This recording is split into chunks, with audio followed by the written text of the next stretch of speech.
Monday, March 24th, 2008, early in the morning. Before the sun had even risen, a frantic phone call came into the 911 dispatch center in Iowa City. The caller wanted someone to get to 629 Barrington Road right away. But when the dispatcher asked what was going on, the man on the line didn't answer. He just hung up. When police arrived at that house, they walked into a scene almost impossible to imagine. Out of a family of 6, 5 people were found dead, and 4 of them were children. And those children all had one thing in common. They had all been adopted from South Korea. On the outside, this had looked like a picture-perfect, loving family. So what on earth had happened inside that home, and where was the father?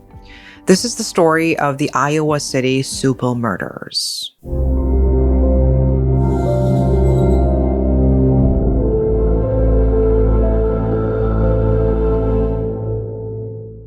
At 6:31 a.m., the confusing 911 call came in asking someone to go to 629 Barrington Road. Then, just 5 minutes later, another call came in. A vehicle was on fire out on Interstate 80 on the edge of Iowa City.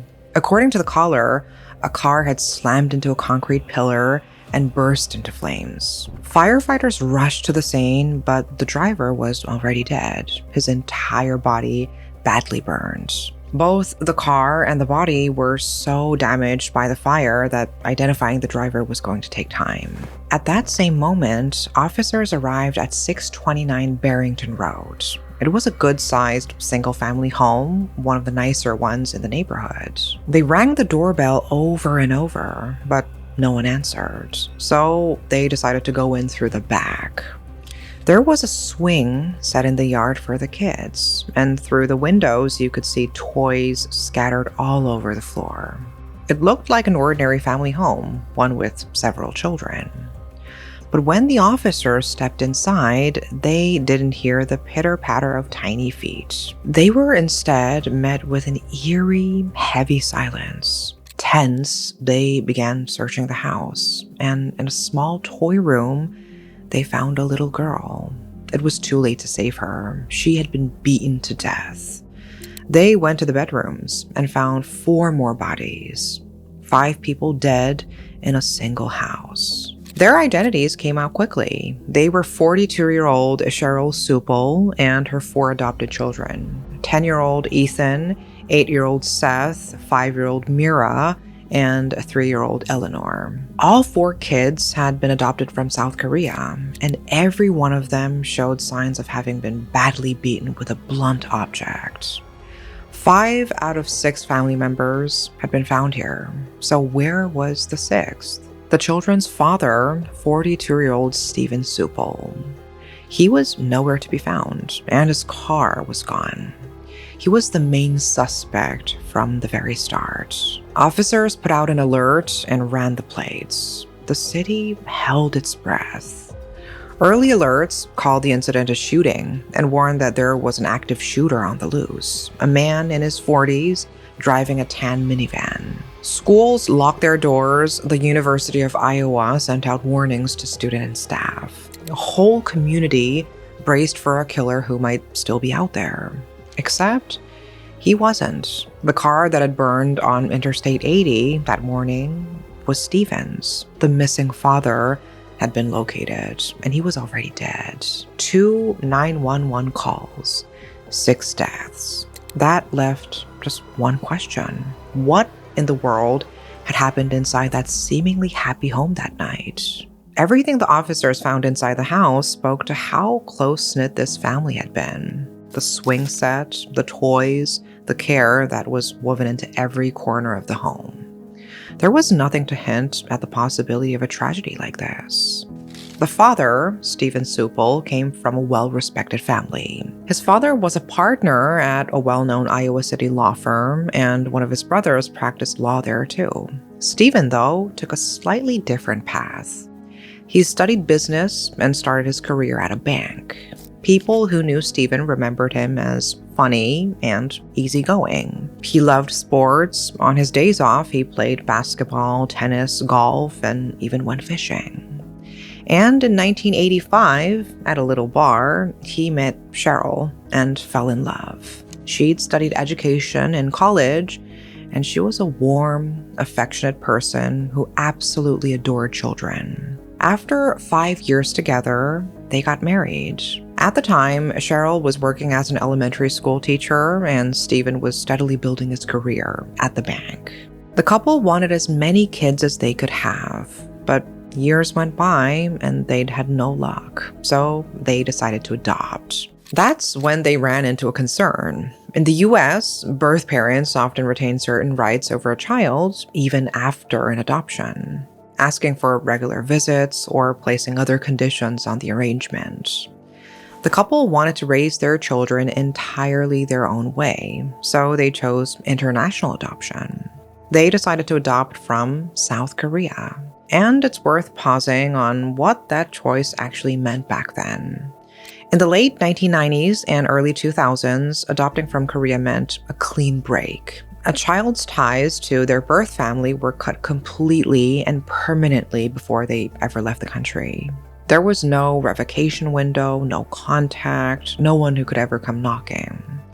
For a couple who wanted to raise their children entirely their own way, that certainty was hugely appealing. But here's the part that's easy to miss. That same clean break that gave the parents so much protection gave the child far less. A domestic adoption in America usually meant home visits, background checks, a probationary period, social workers keeping an eye on things before a court ever made it final. International adoption in that era was closer to a private arrangement between a couple and a foreign court. And once the child arrived on American soil, the outside supervision mostly just stopped. No ongoing checks, no one from any agency making sure the child was safe.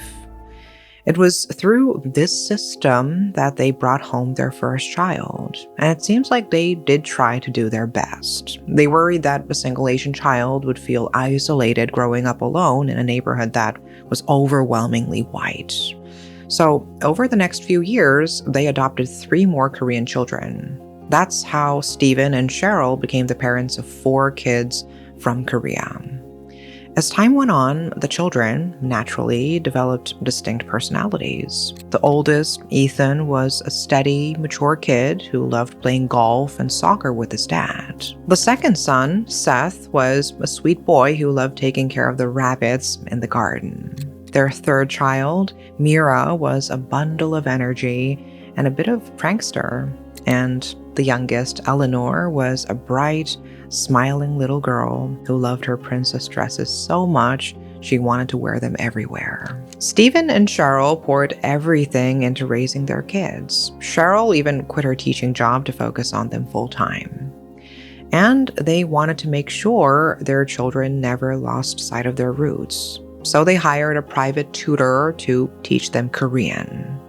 Their kids' rooms even had charts on the wall to help them learn the Korean alphabet, Hangul. Sheryl's attentiveness showed in the smallest details. She used to cut the kids' hair herself before deciding that they needed someone more skilled. And so she took them to a salon with a stylist who specialized in Asian hair. As the children grew, the couple wanted to give them an even better environment. So they moved into a big house with a large yard and 5 bedrooms.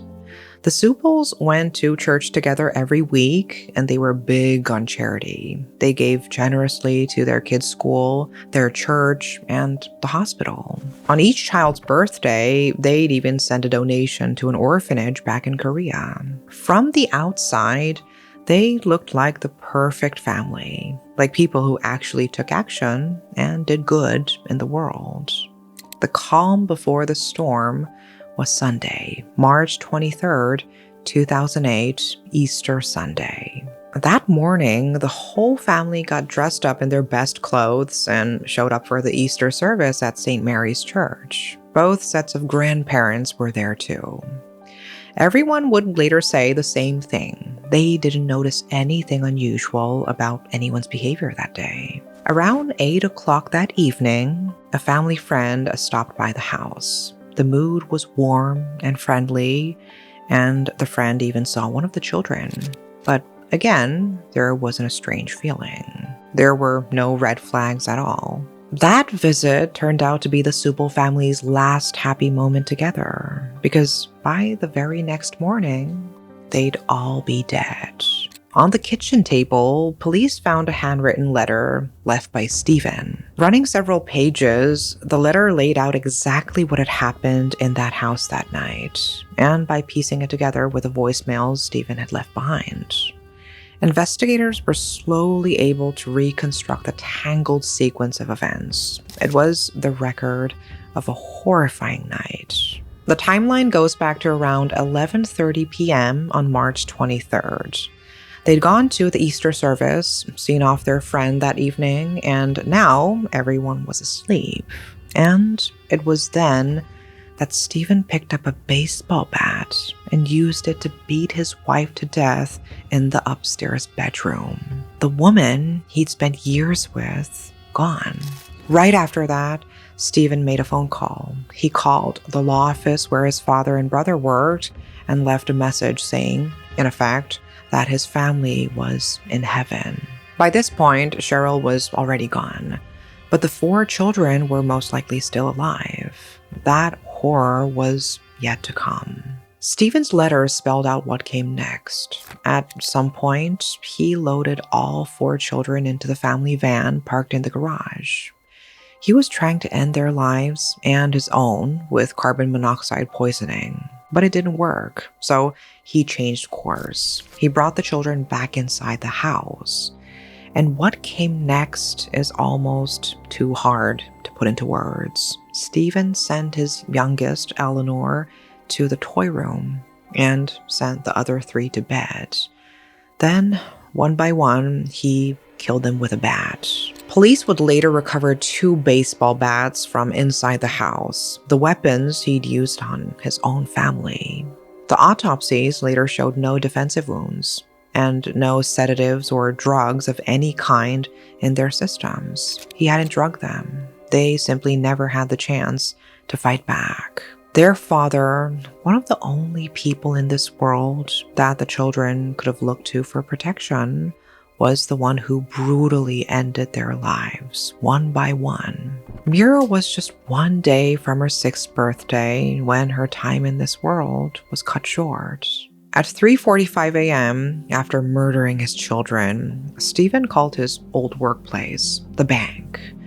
The contents of that message were never released. It's believed to have been work-related. Not long after, at 3:50 a.m., he left a message on his own home answering machine. In it, he'd expressed regret for what he'd done. At 4:01 a.m., he left a second message on the answering machine, saying he'd tried to end his own life by throwing himself into the Iowa River. His body kept floating, and he couldn't go through with it, he said. He was documenting out loud exactly what he was doing. Finally, at 6:31 a.m., Stephen made that 911 call, sending officers to his home. At 6:36 a.m., Stephen's end came. According to witnesses, he was speeding and appeared to deliberately slam into a concrete pillar. The crash set the vehicle on fire, and that is how Stephen ended his own life. A peaceful Easter night had turned into the total destruction of a family. And here we come face to face with the most fundamental question of all. What drove this man to such a horrifying choice? Why would a father who seemed so perfect on the outside decide to wipe out his entire family? The seeds of this tragedy were planted not long before it happened. Stephen had risen through the ranks at the bank, all the way to vice president and controller. On the surface, his life looked like it had everything: a respected family, a happy home, a stable career. But behind that polished image, he was secretly committing a crime: embezzlement. Stephen had been funneling money from Hills Bank and Trust, where he worked, into his own personal accounts. The amount ran into the hundreds of thousands of dollars. His seemingly perfect life had actually been built on stolen money. Behind the man who donated to schools and churches and hospitals was a man willing to steal. And here, the story takes a strange turn. When the bank first confronted him, Stephen claimed he'd spent the money on cocaine. But he later took it back, admitting he'd invented the story because he couldn't explain where the money had actually gone. Investigators searched and found no sign of drugs at all. To this day, no one can fully say where the almost $560,000 went. The police concluded most of it had simply gone toward funding the family's comfortable lifestyle. In February 2008, a month before the killings, a federal grand jury indicted Stephen on embezzlement and money laundering charges.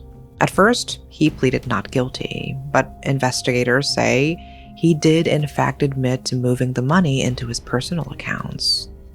With his guilt clearly established, all that was left was the appropriate punishment. He was free on a $250,000 bond, and his trial was set for April 2008.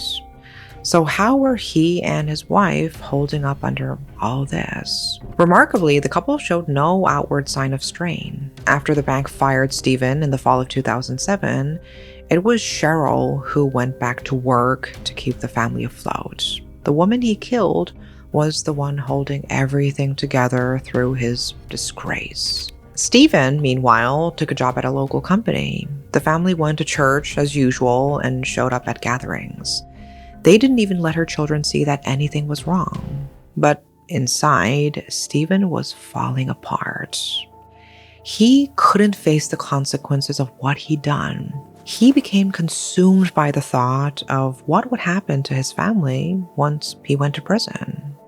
And that thought spiraled in a direction no one could ever have imagined.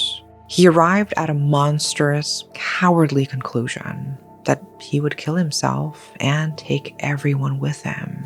And here's something we have to be absolutely clear about. When you lay it all out, he made this decision because his life was collapsing under the weight of the embezzlement he'd committed. He simply couldn't bear the thought of going to prison and losing face. And because of that, he committed murder. The letter and voicemails Stephen left behind held a mix of emotions. He kept talking about his stress, and he said something to the effect that his family couldn't go on living in disgrace. In that letter, he wrote that once he went to prison, his wife would be left alone to raise and support 4 children. He apologized over and over. There's a common excuse people give when they destroy their own families, that it was for everyone's sake. Criminologists who study these cases have a name for that belief, and they will tell you something unsettling. Men like Stephen usually mean it. They're rarely the violent, controlling husbands you'd expect. Researchers call them civil reputable killers. Quiet, respectable, well-liked men with no history of raising a hand to anyone, who plan the whole thing carefully, and who kill when the life they've built starts coming apart. What drives them isn't rage, it's shame, the unbearable prospect of being seen for what they are. But understanding it is not the same as accepting it, because underneath that supposed mercy is the real belief that his wife and children were extensions of him, that if his life was over, so was theirs, that their lives were his to end. And they weren't. But that's not all. On March 29th, 2008, a funeral service was held at St. Mary's Church, the same church where the family had worshipped the day before the killings.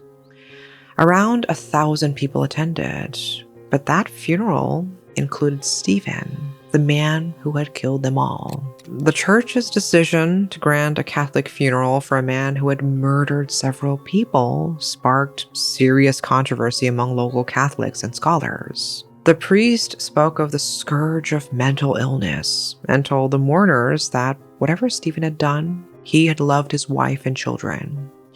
A whole community was left grieving the victims and their killer in the very same room. And perhaps the most heartbreaking moment of all came at a vigil for the family, when Sheryl's own father stood before the crowd and spoke of his love for his son-in-law of nearly 18 years. A father somehow forgiving the man who had taken his daughter and 4 grandchildren. Some tried to interpret the case through a religious lens. They pointed to the fact that Stephen had said his family was in heaven and that the killings happened on Easter night. But no matter what meaning anyone tries to attach to it, nothing justifies what he did. 5 people had their lives taken from them, and not one of them was given a say. The man who was supposed to protect them became the greatest danger they ever faced. On Easter night in 2008, an entire family was wiped off the face of the earth. They had seemed like such a perfect, happy family, a home with parents who raised 4 children from Korea with everything they had, who worked to keep them connected to their roots. But one man's selfish decisions brought it all crashing down. There is something we can never forget. The blame for this tragedy belongs entirely to the one man who committed it. Ethan, who played golf with his dad, Seth, who cared for his rabbits, mischievous little Mira, and Eleanor, who loved her princess dresses. These 4 children had so many more days ahead of them. Days they could have spent enjoying everything the world had to offer. And so did Sheryl, who gave up her job to care for them. The claim that it was a choice made for the family's sake simply doesn't hold. It was nothing more than the excuse of a man who couldn't face his own ruined life. And there's one more weight to carry here. These 4 children had been brought halfway around the world, given a new country, a new home, a new name, only to be killed by the very man who adopted them. Their story has since become part of a larger, painful reckoning over how many children were sent abroad from Korea and what became of them once they arrived. And there's also a bitter irony in the timing. The very reforms meant to bring oversight and accountability to international adoption would take full effect in the United States on April 1st, 2008, just days after this family was killed. May we remember for a long time to come the 4 children who lived such short lives so far from where they were born, and the mother who was killed before she could protect them. That is all for today. Thanks for watching.